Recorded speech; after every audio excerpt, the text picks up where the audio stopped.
Pada kesempatan ini di mata kuliah konsep dasar keperawatan, kita akan membahas tentang sejarah keperawatan. Kompetensi pada pertemuan kali ini diharapkan mahasiswa dapat menjelaskan perkembangan keperawatan, mulai dari sejarah keperawatan pada zaman dahulu, di dunia, di Indonesia, dan dampaknya terhadap profil keperawatan di masa yang akan datang. Sejarah keperawatan pada zaman dahulu.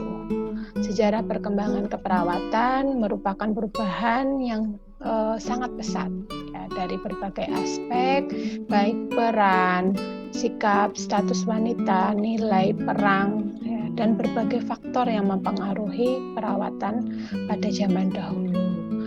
Keperawatan pada zaman dahulu identik dengan kegiatan-kegiatan yang spiritual, seperti itu. Peran dan sikap masyarakat pada abad 19 di sini masih bingung perkembangannya, di mana keperawatan ini masih dianggap rendah dalam status sosial kemasyarakatan. Dan keperawatan juga lebih banyak dilakukan oleh para wanita, di mana mereka bertanggung jawab memelihara, memberikan kasih sayang kepada keluarga dan anak-anaknya. Pada zaman itu juga keperawatan tidak memiliki pendidikan, ya identik dengan budak ataupun tahanan yang dipaksa untuk melakukan pekerjaan. Nah, citra ini mulai muncul di mana pekerjaan perawat ya memang banyak dilakukan oleh wanita dan dianggap hanya sebagai objek seks semata. Sampai dengan akhir abad 19 ya, seiring munculnya tokoh-tokoh keperawatan seperti Florence Nightingale di dunia keperawatan. Nah, pekerjaan perawat di sini mulai banyak dihargai dan dipandang bahwa pekerjaan itu membutuhkan suatu kasih sayang, butuh suatu pengabdian dan pengorbanan pada diri sendiri. Pemimpin dalam keperawatan pada zaman tersebut masih dikerjakan oleh pihak gereja ya, yang dalam hal ini diambil alih sampai saat ini oleh masyarakat sipil, dan tokoh yang mempelopori munculnya profesi keperawatan yaitu Florence Nightingale, di mana dia mengembangkan suatu model praktek asuhan keperawatan yang menyatakan bahwa kondisi sakit seseorang itu disebabkan oleh faktor lingkungan, sehingga perubahan yang terjadi pada lingkungan juga akan mempengaruhi kesehatan seseorang.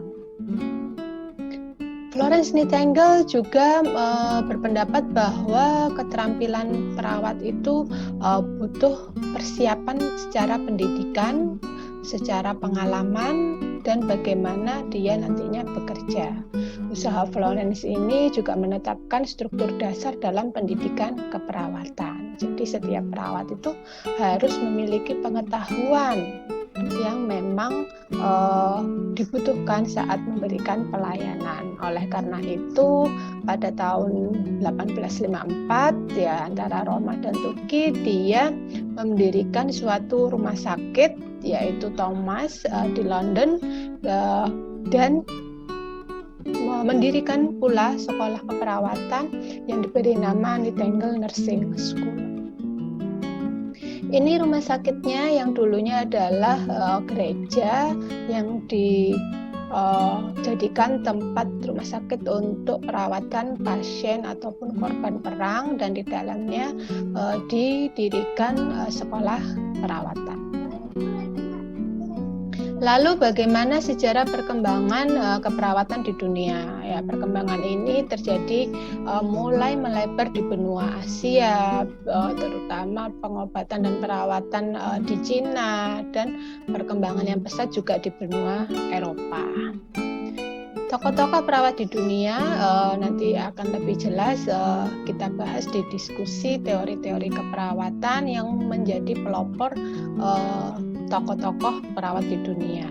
Yang pertama adalah Florence Nightingale, ini yang kita sebut ibu keperawatan atau dijuluki oleh Lady with the Lamp. Ya, kenapa dipanggil seperti itu? Karena dia memang saat melakukan perawatan pada korban perang, ya di malam hari dia selalu membawa lentera. Jadi kenapa institusi pendidikan keperawatan pun identik dengan lentera. Kemudian yang kedua adalah Lillian Wald. Dia merupakan orang yang pertama yang memberikan keperawatan di daerah kumuh New York, ya, terutama di sini dalam memberikan pelayanan terhadap kunjungan rumah. Jadi identik dengan pelayanan home care. Selanjutnya ada Margaret Higgins Sanger, di mana dia adalah perawat kesehatan di New York. Dia adalah notabene memberikan perawatan ataupun layanan pada kesehatan wanita. Ya, di sini sangat besar pengalamannya, terutama pada wanita-wanita yang memiliki tingkat ekonomi rendah. Jadi lebih banyak kegiatan sosial untuk menolong masalahnya.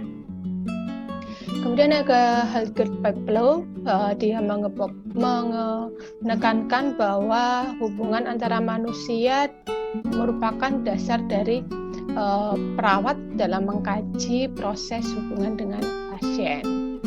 Ada Ida Jane Orlando menekankan pada respon perilaku pasien dalam memenuhi kebutuhannya yang segera. Ada juga Virginia Henderson, ya, di mana dia menekankan pada perawat itu adalah membantu pasien dalam melakukan tindakan yang tidak bisa dilakukan agar bisa meningkatkan kemandiriannya. Kemudian ada Sister Calista Roy, dia merupakan pengembang dari peran perawat dalam melakukan kemampuan penyesuaian diri. Dan ada Martha Roger, beliau adalah menekankan bahwa manusia itu memiliki sifat alami, tidak dapat dipisahkan dari lingkungan. Kita masuk di Indonesia. Di Indonesia sendiri, sejarah perkembangan keperawatan ya sebelum kemerdekaan ini memang dibawa oleh di fase penjajahan Belanda dan Jepang, ya, mulai dari saat penjajahan Belanda didirikan rumah sakit yang terletak di Jakarta, kemudian tenaga keperawatannya pun berasal dari penduduk pribumi. Ya. Perawat tersebut merupakan pertama kali yang bekerja di rumah sakit dan memelihara kesehatan staf dan anggota tentara Belanda. Setelah masa penjajahan Belanda, ya khusus di sini didirikan rumah sakit yang saat ini mungkin dikenal Rumah Sakit Cipto Mangunkusumo, ya, kemudian diikuti oleh rumah sakit swasta lainnya, dan memang sebagian besar tenaga keperawatan sudah didominasi oleh penduduk pribumi, sedangkan tenaga pengobatan ahlinya, doktornya itu masih dari negara Belanda. Setelah kemerdekaan, sudah banyak sekali rumah sakit, sekolah perawat yang didirikan, baik pendidikan keperawatan yang setara diploma 1, diploma 3, ya, sampai dengan sekolah kejuruan seperti ini.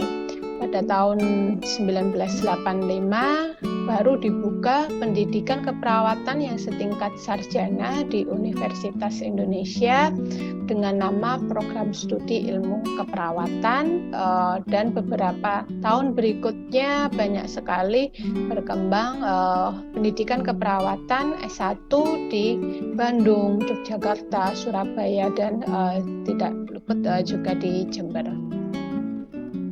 Ini pendidikan keperawatan yang setingkat diploma sampai sarjana dan saat ini juga doktoral. Profesi keperawatan itu sangat berkembang. Nah, tidak lain di sini memang karena tuntutan dari masyarakat dan pengakuan terhadap profesi keperawatan. Jadi kalau kita lihat itu adalah foto angkatan pertama lulusan Universitas Jember, dan yang berbaju biru itu adalah profesinya. Selanjutnya adalah dampak perkembangan sejarah terhadap profil perawat di Indonesia sendiri. Nah, jadi sejarah keperawatan ini tidak lepas dari masa penjajahan bangsa asing, ya, yang memang awalnya perawat hanya dianggap sebagai pembantu profesi kesehatan lain. Dalam hal ini orientasinya juga memiliki pekerjaan untuk mencapai derajat kesehatan yang optimal. Jadi bukan hanya sebagai pembantu profesi. Sehingga pada sebagian perawat ya banyak pada saat itu menjalankan prakteknya hanya sebatas instruksi atau kewenangan dari dokter. Ya, jadi biasanya kalau laki-laki itu disebut mantri, dan kalau perempuan itu disebut suster. Seiring dengan berkembangnya waktu, pada tahun 2014 ya terbit Undang-Undang Keperawatan Nomor 38 bahwa perawat di sini diakui sebagai suatu profesi ya. Jadi perjalanannya cukup panjang, mulai dari pengajuan dari Persatuan Perawat Nasional Indonesia ya, mulai tahun 2004 sampai 2014. Sehingga saat sidang paripurna disahkan undang-undang tersebut, di dalam undang-undang ini mengatur bahwa keperawatan merupakan profesi yang memiliki otonomi penuh terhadap jasa pelayanan kesehatan dan berfungsi untuk meningkatkan mutu pelayanan kesehatan yang diberikan. Kalau kita lihat dari undang-undang tersebut, ada 4 definisi yang perlu kita pegang, yaitu yang pertama adalah keperawatan, merupakan kegiatan dalam memberikan asuhan keperawatan baik individu, keluarga, kelompok, masyarakat ya, baik sehat maupun sakit. Sedangkan perawat adalah seseorang yang telah lulus pendidikan tinggi baik dalam maupun luar negeri yang memang diakui oleh undang-undang. Sedangkan pelayanan keperawatan adalah bentuk pelayanan profesionalnya yang didasarkan pada pelayanan kesehatan yang ditujukan pada individu, keluarga, kelompok, masyarakat baik sehat maupun sakit. Dan praktek keperawatan merupakan pelayanan keperawatan yang diselenggarakan dalam bentuk asuhan keperawatan. Tantangan yang ada di dunia kesehatan saat ini juga menuntut profesi keperawatan untuk terus berkembang, mulai dari pelayanan yang berkualitas tinggi, murah, dengan harga terjangkau. Selain itu juga tuntutan pelayanan kesehatan terhadap sumber-sumber kesehatan ya, termasuk di sini keperawatan dan perkembangan iptek ya. Di negara-negara pesat pun di sini juga sangat cepat perkembangannya daripada negara yang sedang berkembang. Jadi itu saja tentang sejarah keperawatan di dunia, di Indonesia, dan tantangan yang mungkin terjadi di masa yang akan datang. Sekian saya akhiri. Wassalamualaikum warahmatullahi wabarakatuh.